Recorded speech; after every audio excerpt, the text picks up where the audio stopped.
Rahul Kumar ji, SSB inspector. ज्यादा हरिवंश। महाराज जी, आपके चरणों में कोटि कोटि प्रणाम। महाराज जी, बचपन से ही सत्संग और प्रवचन के संग में रहे परिवार की सहायता से, लेकिन जैसे जैसे बड़े हुए, पढ़े लिखे, ज्ञान विज्ञान ने भगवान को मानने में ही तर्क ला दिया। अब संशय ही रहता है, पूर्ण विश्वास वाली स्तुति नहीं आती। मार्गदर्शन कीजिए महाराज जी। जैसे पिता का बोध करने की सामर्थ्य बालक में नहीं है, ये मेरा पिता है, उसका निर्णय माँ करती है। और माँ के वचन पर विश्वास करके हम पिता पर आसक्ति कर लेते हैं। इसमें कोई संशय है आपको? हम पिता का परिचय नहीं जानते, क्योंकि पिता का परिचय सिर्फ माँ जानती है। और माँ के ही संबोधन से और उसके वचनों पर सहज ममता भरे वचनों पर दृढ़ विश्वास करके हम पिता की गोद में बैठ जाते हैं, और जीवन भर याद नहीं करना पड़ता, वो बात मेरे बैठी रहती कि ये मेरा पिता है। ऐसे ही हम स्वयं भगवान को नहीं जानते हैं। गुरुजनों के, संत महापुरुषों के वचनों पर दृढ़ विश्वास करके यदि हम चल दें तो हम भगवान की गोद में बैठ जाएंगे। भगवान बड़े करुणामय हैं, उनको जिस भाव से भजा जाता वैसा अनुभव कराते हैं। शास्त्रों में कहा, तुमेव माता च पिता तुमेव, तुमेव बंधुश्च सखा तुमेव, तुमेव विद्या द्रविणं तुमेव, तुमेव सर्वम मम देव देव। अभी हम पूछ रहे थे किसी से कि ये सूर्य किसने रचा है, ये चंद्र किसने रचा है, आपकी बुद्धि को किसने रचा है, आप में बल किसने दिया है, आपकी दोनों आंखें क्यों दी है? वो हरण करना चाहता, गर्भ से ही तुम्हें अंधा बना देता, गर्भ से ही तुम्हें मूर्ख बना देता, गर्भ से ही तुम्हें अपंग बना देता, गर्भ से ही तुम्हें किसी लायक नहीं रखता। है ना कोई महान, है ना कोई ईश्वर जिसके आश्रय से संपूर्ण सृष्टि चल रही है। जल में नाव की तरह पृथ्वी टिकी हुई है, आसपास जल, नीचे जल, और टिकी हुई। कौन है जो इस धारण शक्ति प्रदान कर रहा है? कौन है जो ये ऑक्सीजन दे रहा है? कौन है जो पूरे जीवियों को, अनंत जीवों को, जिनका सबका मनोभोजन है एक बार का, उनका भरण पोषण कर रहा है? वो विश्व का भरण पोषण करने वाला कोई है, कोई है जिसके शासन से सब चल रहा है, वो है प्रभु। उसको महापुरुषों ने अनुभव किया है। जैसे माँ ने अनुभव किया पिता से, ऐसे माँ के आनंद अनुभव का परिणाम हम हैं। तो संतों के आनंद अनुभव में जो परब्रह्म परमात्म तत्व, हित तत्व, प्रेम तत्व, जो भी उसे बोला जाए, वो जो आया, बस उनके वचनों पर विश्वास कर लें। प्रथम इस मार्ग में, अध्यात्म मार्ग में श्रद्धा काम करती है। प्रथम हृदय श्रद्धा जो करे, आचार्य जन जाय अनुसर है। जहां हमारे हृदय में श्रद्धा और विश्वास हुआ, वहीं हमारा काम बन जाता है। भगवान के सिवा किसी की सत्ता नहीं है। अभी भगवान इसके अंदर से अंतर्धान हो जाए तो जो शरीर आपका पद में है, जो शरीर आपका कई लोगों को प्रिय है, उसी को प्रियजन भस्म कर देंगे। अर्थात आपको कोई प्यार नहीं कर रहा था, आपके अंदर जो तत्व विराजमान था उसको प्यार कर रहा था। अनजाने में भी भगवान का ही यहाँ सम्मान हो रहा है, भगवान का ही प्यार हो रहा है। वो जिस क्षण अंतर ध्यान हो जाएंगे, उसी क्षण इस शरीर की ऐसी दुर्दशा की जाती है, आग में जला दिया जाता है, गाड़ दिया जाता है, फेंक दिया जाता है ना कोई ईश्वर? ये बात मानने के लिए संत का वचन ही प्रमाण होगा। अगर वचन को हम मान ले तो फिर बात शुरू हो जाएगी अध्यात्म की। मान लेने से सवाल हल हो जाता है। जब हम स्कूल में थे तो था कि मानी संख्या इतनी, तो सवाल हल हो जाता था। मान के ही जान सकते हो, जान के मानने की योग्यता नहीं रह गई है कि हम पहले उस तत्व को जाने।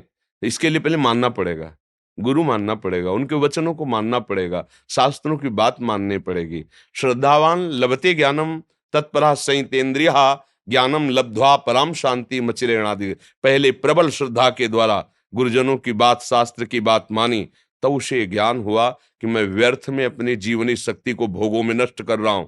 अब इंद्रियों को शासन में लिया, संयतेन्द्रिय जितेंद्रिय हुआ, तब उसको असली ज्ञान हुआ। फिर वो देख पाता है अपने हृदय में नारायण या गौर श्याम को, हृदय निकुंज यही भगवान को प्राप्त कर लेता है और तृप्त हो जाता है। उन्हीं भगवान में तो अब ना कोई चाह रह गई, ना कोई लालसा, ना कोई दुख, ना कोई सुख। महान प्रसन्नता, अखंड प्रेम, अखंड आनंद। तो अब इस मार्ग, अध्यात्म मार्ग कोई संसारिक मार्ग तो है नहीं। अब इस मार्ग में विश्वास पूर्वक चलना चाहिए, और संत संग ही इसका मूल है। अगर संत का संग नहीं है तो अध्यात्म में प्रवेश ही नहीं हो सकता। प्रेम और ज्ञान ये तो बहुत ऊंचाई की बात है। साधारण धर्म में भी चलने के लिए किसी न किसी महापुरुष का आश्रय लेना होता है, उसी से हम आगे बढ़ते हैं। सत्य वस्तु है, उसमें किसी के प्रमाण की जरूरत नहीं है। आपका भी हृदय कहता कोई तो है, ऐसा किसी का हृदय नहीं है जो कहे नहीं जानता कोई भगवान भगवान। हम एक बार ऐसा उसको घुटने टेकना पड़ेगा कि एक बार उसे लगेगा कोई है मुझे बचा ले।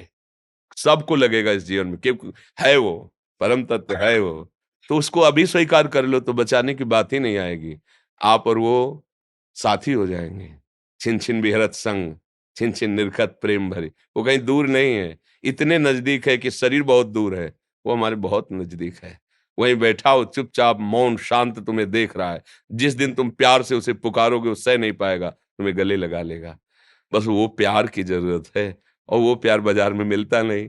प्रेम रसिकन संग बिन रंचन उपजय प्रेम, भक्ति कर दीप प्रेम कर बाती, साधु संगति कर अन्न दिन राति, तभी उसका अनुभव होता है। समझ पा रहे हैं आप? जी, मन क्रम वचन से आपको गुरु माना। ये आपका विषय है, ये आपका विषय। गुरु शिष्य को माने कि मेरा कुछ नहीं, शिष्य गुरु को माने कि ये मेरे परब्रह्म या मेरे गुरुदेव या मेरे ईश्वर, उसको वैसे ही अनुभव होगा। जब हम पाषाण विग्रह को लेकर के उनमें भगवान की भावना करके आराधना करते हैं तो हमको संकेत मिलने लगता है कि मेरे भगवान ये हैं। हमारा प्यार पाषाण में भगवान को प्रकट कर देता है, धातु में भगवान को प्रकट कर देता है।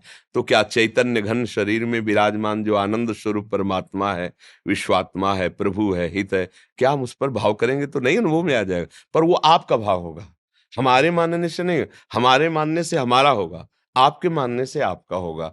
ये कहने की जरूरत नहीं, ये अंतर की बात है। द्रोणाचार्य जी ने एकलव्य को हटा दिया। हम राजकुमारों को शिष्य रूप में स्वीकार करते हैं, कोल भीलों को नहीं। कैसे? कर्ण, दुर्योधन, अर्जुन, भीम के साथ तुमको हम शिक्षा देंगे। उसने कहा मन में मैंने तो स्वीकार कर लिया आपको गुरु, और एकांत में जाके वैसे ही मनोभावना युक्त मिट्टी की मूर्ति बनाई और रोज प्रणाम करके पूजा करके प्रत्यंचा चढ़ा। ऐसा धनुर्धर हुआ कि अर्जुन को सिखाया तो ऐसा धनुर्धर नहीं हो पाए। अर्जुन के साथ एक कुत्ता गया था, मुंह बगाड़ के भूखा तो एक बूंद खून नहीं, कहीं घाव नहीं, पूरा मुंह बाणों से भर दिया। अर्जुन ने कहा इतना हस्त लाघो। समीप गए, कहा वीर मैं तुम्हारी सराहना करता हूं, तुम्हारे गुरु कौन है? तो उनका भगवान द्रोणाचार्य। उनका कभी हमने नहीं देखा तुमको कि वो शिक्षा दे रहे हैं। और मन में सोचा कि द्रोणाचार्य जी ने तो मुझे आशीर्वाद दिया है, विश्व का सर्वश्रेष्ठ धनुर्धर, पर मैं इसके आगे कुछ नहीं हूं। तो उनका आओ हम तुम्हें दिखाते हैं। ले गए तो अपनी छोटी सी कुटिया में मिट्टी की मूर्ति द्रोणाचार्य के ऊपर। द्रोणाचार्य को भी पता नहीं है, गुरु को भी पता नहीं कि शिष्य के अंदर क्या जा रहा है। उसकी निष्ठा, उसका भाव, आपका भाव, आप जितना भाव करेंगे उतने उत्तर आपको मिलता चला जाएगा। जी।